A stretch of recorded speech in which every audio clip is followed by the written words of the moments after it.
എല്ലാവർക്കും ഇന്നത്തെ വെള്ളി വിലയിലേക്ക് സ്വാഗതം. ഇന്ന് 2026 മെയ് മാസം 9-ാം തീയതി ശനിയാഴ്ച, സമയം രാവിലെ 10 മണി. ഇന്ന് വെള്ളി വില അല്പം ഉയർന്നും. അന്താരാഷ്ട്ര മാർക്കറ്റിൽ വിപണി വാരാന്ത്യം ക്ലോസ് ചെയ്യുമ്പോൾ ഒരു ഔൺസിന് $80.39 എത്തി നിൽക്കുന്നത്. സംസ്ഥാനത്ത് വെള്ളിവില ഇന്ന് കാര്യമായ മാറ്റങ്ങളില്ലാതെ തുടരുകയാണ്. ഇന്നത്തെ വെള്ളിവില 1 ഗ്രാം 275 രൂപ, 1 കിലോ 2,75,000 രൂപ. സംസ്ഥാനത്ത് സ്വർണ്ണവിലയിൽ ഇന്ന് നേരിയ കുറവാണ് രേഖപ്പെടുത്തിയത്. ഇന്ന് രാവിലെ 1 ഗ്രാമിന് 30 രൂപയും പവന് 240 രൂപയും കുറഞ്ഞു.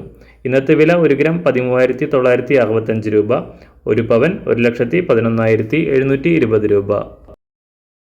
എല്ലാ ദിവസവും പുതിയ വെള്ളിവിലയും വെള്ളിയുമായി ബന്ധപ്പെട്ട കൂടുതൽ വിശദാംശങ്ങളും അറിയാനായി ഈ ചാനൽ സബ്സ്ക്രൈബ് ചെയ്ത് തൊട്ടടുത്തുള്ള ബെൽ ബട്ടൺ അമർത്തി ഓൾ സെലക്ട് ചെയ്യുക. താങ്ക്